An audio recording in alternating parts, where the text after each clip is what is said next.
friend. I'm so happy you could make it to our little book club. So find your spot and let's chat about books while we do our little crafts. So this week we are talking about my book version of Candy.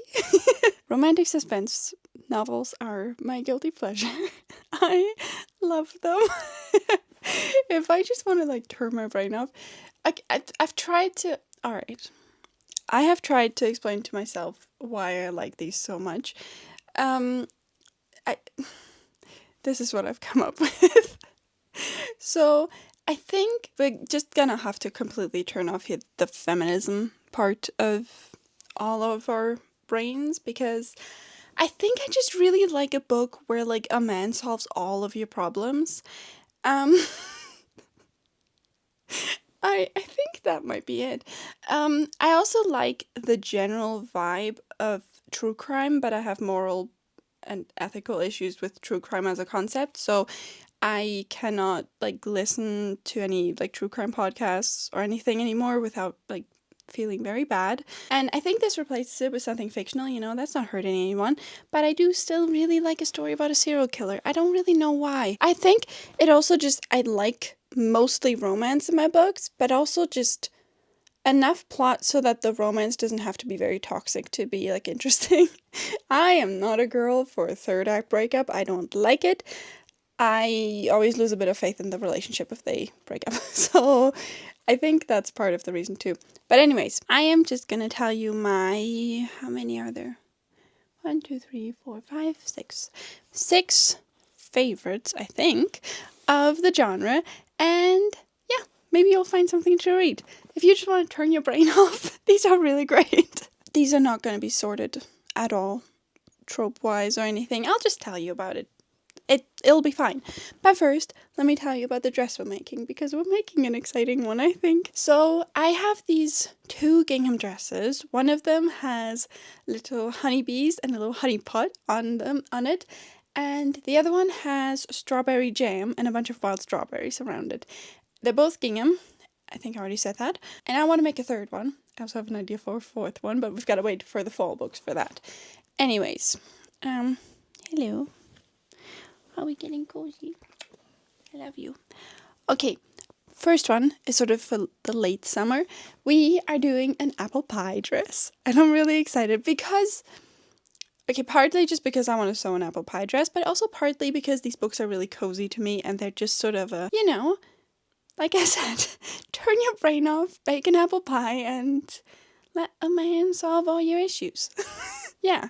My husband's at work right now and I'm doing this. So making anything but money. So, we're really on theme. Our first book is Ashes of You. Now this is fun because I like a serial killer romance. She doesn't fall in love with a serial killer. I know that is now sometimes a thing. No. Now our girl was abducted by the serial killer 5 years ago, and she was found by this man, Lawson. He's our man. And, she got away from the serial killer, and then she was found almost frozen, in the nick of time, sort of, by Lawson.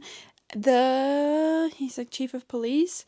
And 5 years later, they randomly meet because he needs someone to take care of his children, and she applies for the job, and they don't know that, the other person is the other person.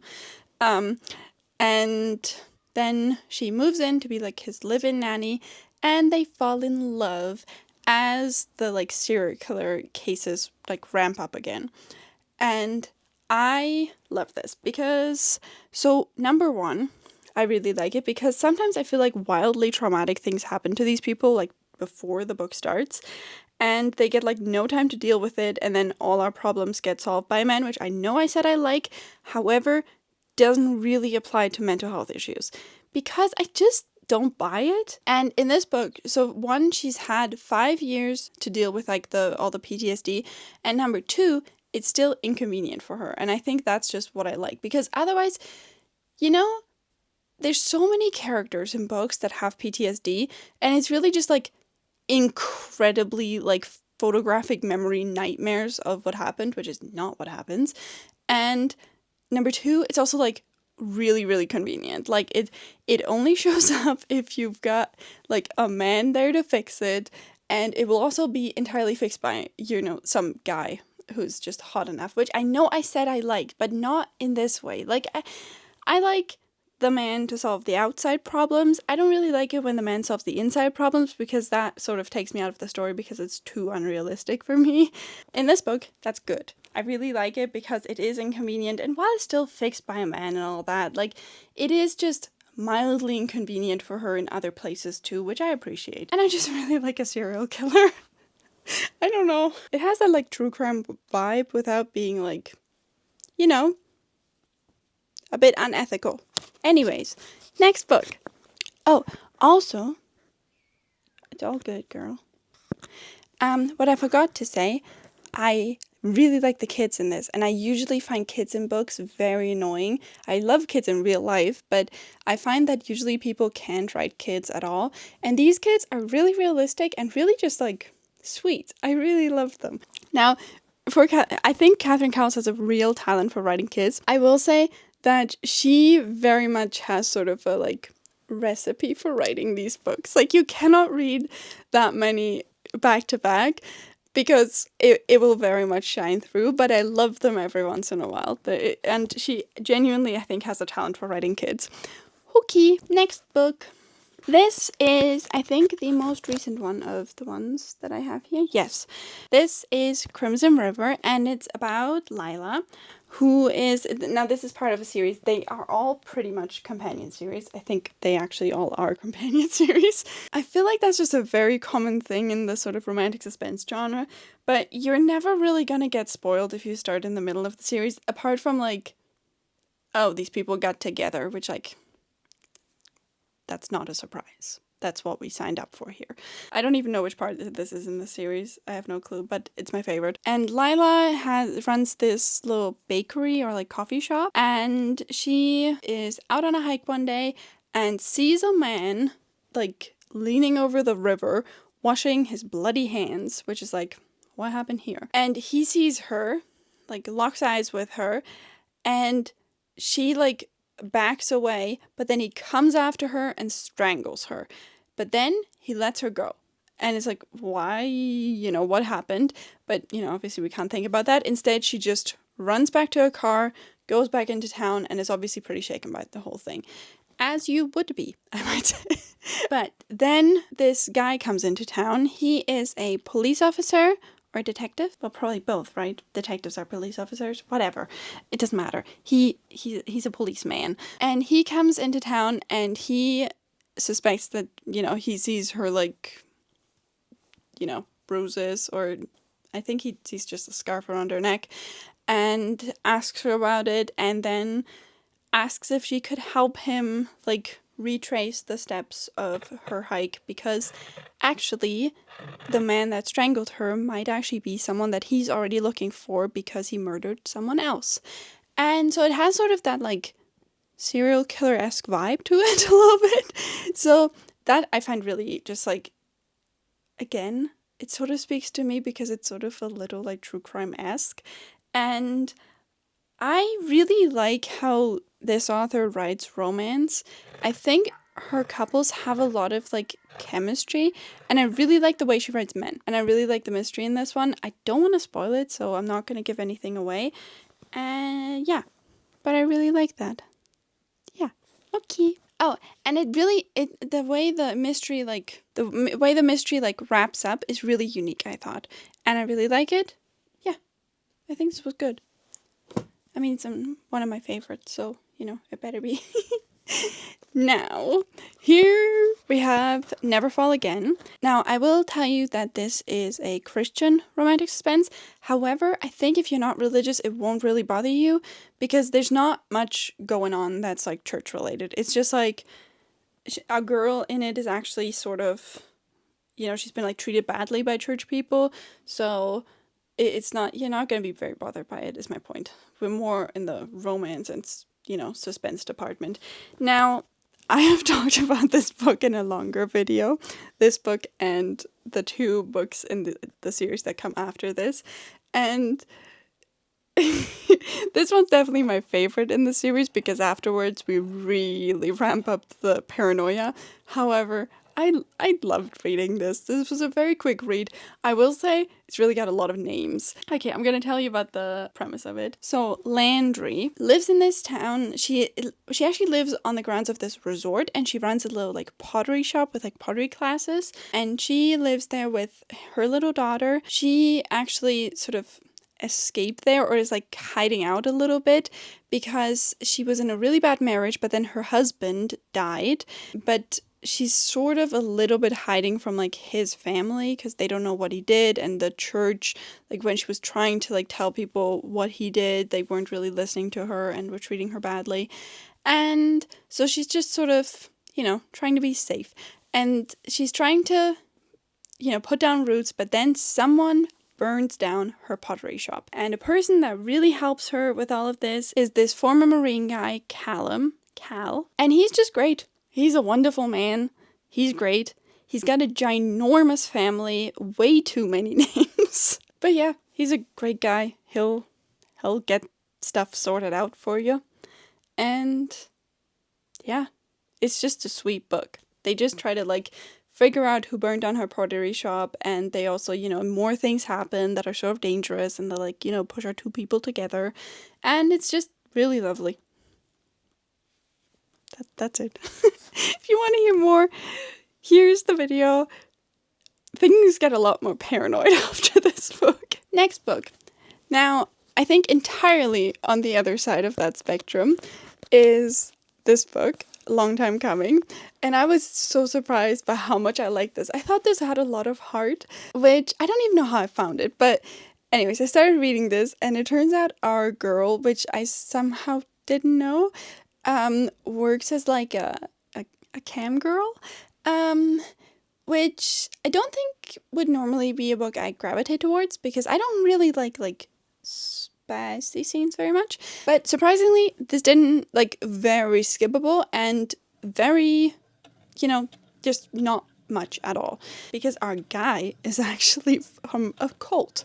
He was in a cult when he was a child, which I found interesting too. Also sort of, cult documentary-esque, which I also sort of like. So our girl is a cam girl, and she is getting a few very threatening messages, and so she decides to, for a variety of reasons, but also the threatening messages, to hide out in this resort on this ranch, Mercy River Ranch. She thinks it's just a resort or a spa place, sort of a retreat, but in reality it's this it is sort of a retreat or a sanctuary. The back says a sanctuary for former military or first responders or something like that.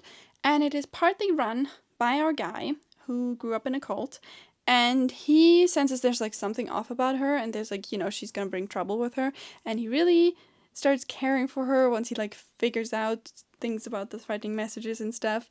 And yeah, this was just really, this had a lot of heart. It was really nice. I liked it a lot, and I'm definitely gonna read the second part. I don't know, this is just really sweet. Okay. Now, we're gonna get to our second Catherine Cowles. I do not like this cover. I do not like actual people on the cover, but I do like the color. I like pink, so that works. This book is also kind of culty, if you like that. Our girl, Addie, by the way, it's called Hidden Waters, if you want to look it up. Our girl, Addie, grew up in a cult and recently escaped from the said cult, but still lives very close to it. And she is being helped by this cousin who got out of the cult first, to sort of get, find her footing, because she hasn't really got any real world experience. And so she lives in this house that belongs to her cousin's husband. And then for a variety of reasons, the cousin's husband's brother also moves into that house, and they sort of become roommates. He is a doctor. He used to be with Doctors Without Borders, and then a lot of threatening things happen, and people from the cult come after her, and yeah, it's just really, I like a cult. And I like this couple. I think they're sweet. I did think, so this is going to be a little judgy. You can tell that I think she wasn't, she didn't grow up in a cult, which is fine. It wasn't all that deep, but it was nice. I liked it. It was a fun time and it was really cute. I liked the romance. Some things I think were a little just like simplified for the sake of, making it like more palatable in a way, but it was still nice. Just don't expect like to go like super deep with things. Okay, last one, Half-Light Harbor. This was really sweet. It is the first part of a series and of another companion series, so like you don't have to read the other ones if you don't want to. You could just pick and choose. I actually don't really like the second part. It's a second chance romance. It doesn't really work for me. People were being real difficult about that relationship. So this is Half-Light Harbor, and it is set on this Scottish island, and I also have, I have a full long video about this, and it is about Tierney. Tierney's her name, and Tierney has moved to the Scottish island because she's trying to get away from New York, where she's from, partly because of a real not good boyfriend, or ex-boyfriend now, and partly because she very recently found out that her parents, who she thought died in a helicopter accident, actually died, well, in a helicopter accident, but it was, it was orchestrated. It was murder, which, what a posh way to go.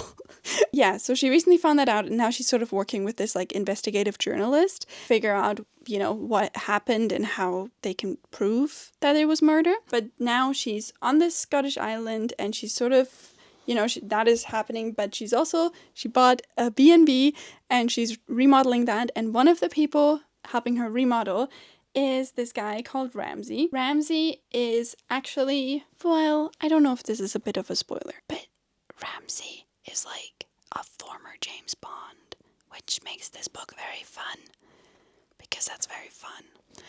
Alright. I also really like the relationship between the two of these. I really like Ramsey. I will say a little bit too much spice for me, but very skippable still. Like, completely fine. You can skip it. I skipped it. It's not really plot relevant. Lots of things happened in like the last 10 pages of this book. Things at the end got very like overwhelming. But if you want to hear more about that, here's the video. But it was really fun. I liked it. And yeah, just a really cute romance. Alright, here are our stack of books. I hope you maybe found a book you want to read. And regardless of that, let's look at my dress.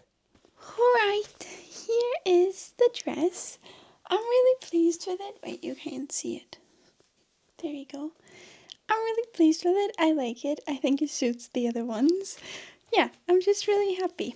I like the little apple pie. I like the little sort of border. Yeah.